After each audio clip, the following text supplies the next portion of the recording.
Ladies and gentlemen, welcome back to Barcast TV and to another episode of Barcast Daily. It is April 26, 2023. We've got another great game for y'all, so let's go ahead and get into the replay. I'll introduce our players. Spawning on the left-hand side of the map, playing as the red pieces, it's PtaQ. So absolute pillar in their community. Shout out PtaQ. Handed me a great loss the other week, so thank you for that. And his opponent spawning on the right side of the map, playing as a blue pieces, it's Randy. So two great commanders here, playing on a shamelessly copied map. I'll to introduce it, Heartbreak Hill, which for those of you who are not StarCraft Brood War fans, this is Neo Heartbreak Ridge. I'll draw on the crystals here so you all can see. This is absolutely Neo Heartbreak Ridge. Should be a pretty good map. For those of you who haven't noticed, there's a couple maps in this map pool that are taken from StarCraft maps. So like Ravaged is Xel'Naga Caverns, one of those OG SC2 maps. And of course this is Neo Heartbreak Ridge. So if y'all notice any other maps that are copied from this great cousin StarCraft, go ahead and leave a comment and let us know which ones you've noticed are our previous maps. So thank you for that, and if you like these kinds of daily casts, please hit the like button, subscribe to the channel, and we'll be bringing you more daily casts. So that's enough of that. Let's go ahead and look at the opening build orders from both players. We have PtaQ going for a bot lab open after 3 mexes, so did a little bit of a walk. Capped his 3 mexes and is going to bot lab, and his opponent Randy has chosen to go bot lab as well. So this map has a decent average wind speed of 15, so I can see Randy chose to make one solar collector here to deal with the that uncertainty in the average wind speed, and has already made one construction bot to expand up to this top right side of the map, and is continuing to add on wind turbines. So pretty standard open from both players, nothing too crazy just yet, and there should end up being a pretty decent macro map, or macro game rather. So really looking forward to it. And yeah, thank you again for all those comments and suggestions y'all have been leaving me. Been really trying to improve the channel and increase the quality for everyone. So thank you for that. Thank you for everyone who's being patient with me while I try and get better at this. So thank you for that. See, PtaQ going into 3 construction bots before grunts here. So relatively greedy open, really emphasizing that build power and over harassing his opponent. See, Randy's made a great radar position here on top of the hill that gives him really good coverage of this top right quadrant of the map, and has one construction bot adding on this metal extractor on the hill, and then just a bunch of wind turbines, so really emphasizing that power. And one thing I noticed Randy does is he has this auto spacing on these wind turbines, so those won't chain react if he ends up one of those ends up going down. So pretty cool to see. I think that command is Alt Z or Alt X to change the spacing on these. Let's give it a go. I'm not sure. Anyways, it's in the tooltip, and you should be able to find that on the keys and alt keys here. So increase building spacing, decrease building spacing, for those of you who haven't had a chance to use that quite yet. Pretty cool to see. And a little first blood here. Looks like PtaQ killed one of those scouting grunts from Randy, so, and he's moving across the map with some grunts of his own. Of course, this is Cortex versus Cortex, so no Armada commanders on this map. Shouldn't be seeing any of those Centurions or those Bull heavy tanks, T2 tanks, none of that. Should just be grunt versus grunts here for the first portion of the game, and we see PtaQ is spreading out a lot of his grunts, looking for some damage here. Taking control of these high ground hills, trying to deny his opponent's expansions, looking for those vulnerable construction bots. PtaQ calling out, I see that, okay. Not sure what he's referring to. I think that might be that grunt up on the hill there. I'm wondering what he's referring to. PtaQ, if you want to share for us in the comment section what you noticed there. I definitely missed it, so looking forward to that clarification. Looks like Randy's commander is moving out of the main base, expanding to this bottom middle side of the map here. Trying to cap all these mexes, takes out a grunt there. And PtaQ has this double expansion gang here, so he puts a radar on the high ground, protects it with an LLT, and is going to clear out this grunt on the top side finally. So great catch there. That'd be interesting to see. I think if this Mex was a little misplaced, perhaps that grunt could have ended up taking that out. But PtaQ's too good. Takes it out. And this is a pretty interesting map. There's a lot of these high ground ridges here in the center and these plateaus on the bottom and top side with a lot of mexes. So definitely something to contest over here. You see there's these alleys, these bots can move up through these ramps. And this hill is too steep, I believe, for bots to get over. So pretty cool map here. Nice topography. Great ASL map. Shout out to the ASL that's going on now. If anyone has been enjoying those games, leave a comment. Let me know if you guys, or what other RTS games you all have been playing to arrive here at Bar. So, everyone's got their own flavor. Met a lot of, what is it, Age of Empires 3 players? Oh, I don't even know. But let's get back to the game. See, Randy is expanded to this top right side and is moving down to the middle and is a little bit ahead of PtaQ. We can see Randy already has an 800 metal produce advantage here 6 minutes into the game. So definitely emphasizing these expansions. We can see just how well these LLTs are placed too. These two cover these 4 or 5 mexes here, and he's still continuing to add on mexes with his commander. I'd imagine he's going to be placing another couple LLTs here in this low ground before moving more towards the center of the map. And PtaQ is trying to get some construction bots here onto the high ground, so adding on an LLT, you can see he's trying to cap these mexes in the top left-hand side. Pretty cool to see. A little bit vulnerable, though. It's so far away from the production here. We see the only avenue to get on top of this this high ground here on the top side of the map is from this little choke point ramp here, so a little bit exposed to run-bys and pressure. We can see just how close it is to the factory production of Randy. So I'm wondering if this is going to be a point of contention here in the next few minutes. See, Randy's placed this great radar coverage right here in the middle side of the map. He's got radar all over the place. Take a look at the player views for each player. Looks like Pro Randy sees a lot of movement on the map here in the middle side. He sees a lot of forces on the top plateau here. So he should be reinforcing that position, and looks like Randy's going to catch this this grave robber here, so that's a nice little catch. Just splitting off one of these grunts. Didn't actually notice how much reclaim is on this map. Take a look at PtaQ's position here.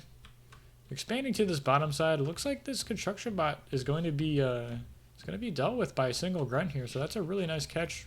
Finding those exposed construction bots as they're trying to expand, and we see on the top side of the map, got a couple of LLTs supported by a lot of grunts and a radar here, so this expansion should be getting up no problem. I'm wondering if PtaQ's going to add on some more LLTs. We see he's got a few more queued up. Noticing the position he's in here, he's got a lot of forces on Randy pretty close to his position here, so just trying to play it safe. He doesn't want to lose all that mass heat and time he spent investing, and look at all these orders queued up. We see tons of windmills, wind turbines, a lot of build power in the main base. We still have 2 construction turrets, and PtaQ is adding on these energy converters. So really trying to increase his mass income through energy production. So something I've noticed about his playstyle. Great to see. And his opponent, take a look at the main base. Randy's got a lot of wind turbines out. Looks like he's moved into 2 factory production.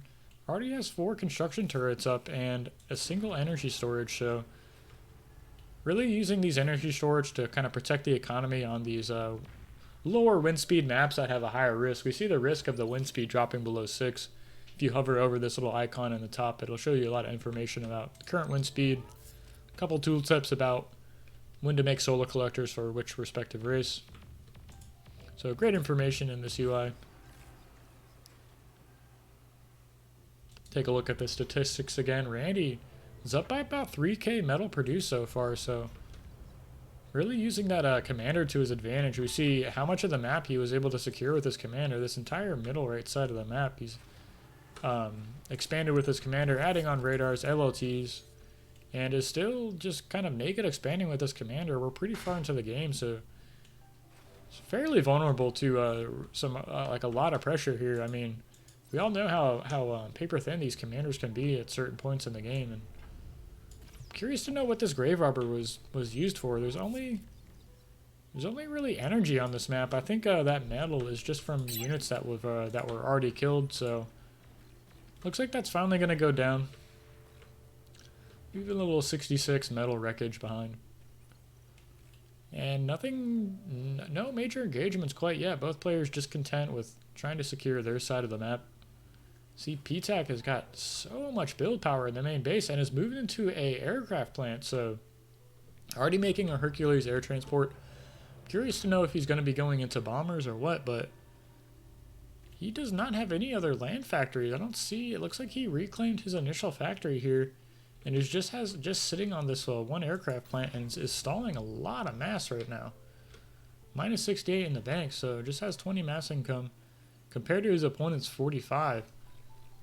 So I'm curious to know what his strategy is going to be here. If he's going to try moving his commander out or what. This is going to be interesting to see what he chooses to do with this air factory. Looks like he's making shurikens for now. Pretty great utility unit for denying run-bys, denying tech units, taking out LLTs for run-bys. So a lot of use in this unit here. For those of you who haven't had a chance to experiment with it, great supplement to any T1 army composition.